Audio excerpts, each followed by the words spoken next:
that's what it's about when you're a Republican. That's what it's about when you want to have a good, effective, efficient government. Don Cacciari has been very quietly, very effectively getting that done. Now, do you think the Department Journal is going to give him credit for that or say that's even a good thing? Absolutely not. But in this room, we know it is. And so, again, congratulations.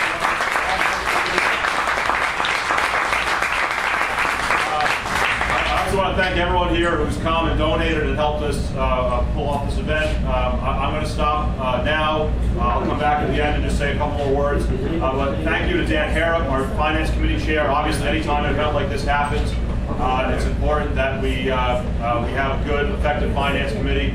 And Dan is always looking for help and additional donors and additional members. But that's the hard work of politics, is raising money. We all know that. So again, thank you all. Thank you, Dan. And I'd like to pass off to Carol Mumford, our National Committee woman, just to say a few words about what she's been up to for the party, and then she'll do her introductions.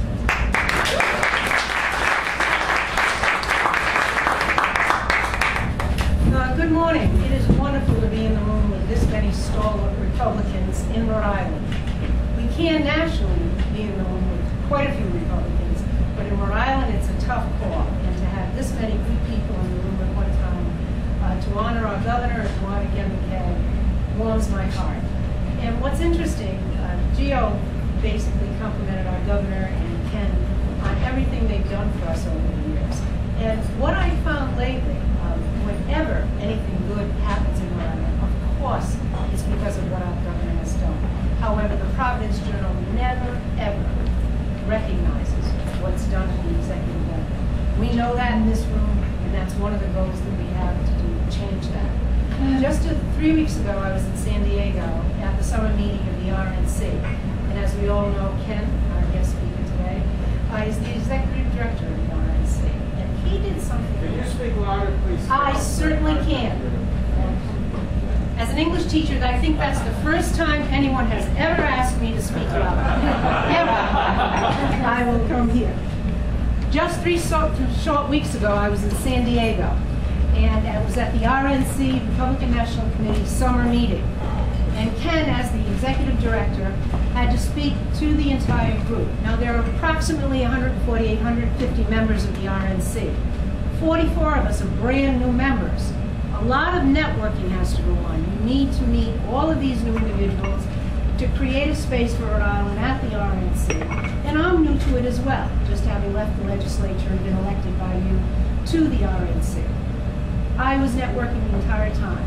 Ken McKay got up in front of the entire group, and before he began his speech, he took time out to recall the days he and I worked together trying to get this good governor's budget through the General Assembly.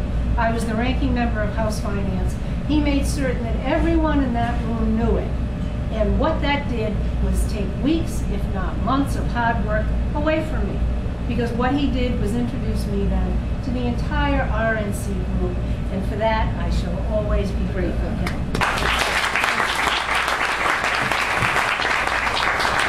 That's what we do in Rhode Island. We all cross each other's lives at different points. We met as I was a member of the General Assembly, and he was Chief of Staff for the Governor, and now we're both in totally different venues at the RNC. What was interesting, though, was that we met in San Diego. We also met at the largest hotel, the Hyatt complex, on the entire West Coast. And San Diego is a port city the same way Providence is a port city, Rhode Island is a port state. And there are about 3.3 million people in San Diego. We know there are about 1 million people in Rhode Island. I looked out the window at the port, the most vibrant port you've ever seen. Vibrant to every degree.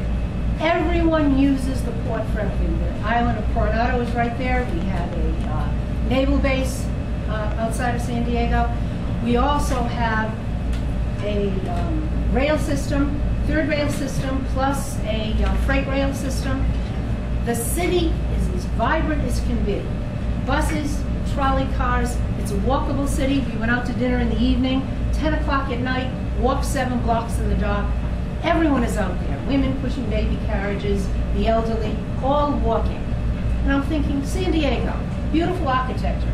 It's southwestern, and it's all monochromatic. It doesn't have a thing on Rhode Island. Our architecture is second to none, our historic buildings. Their restaurants, they're all right. They're not like Rhode Island. Rhode Island's restaurants are above anything we would ever want to have anywhere. While I was there, in the morning, you watch the local news just to get a flavor of the city.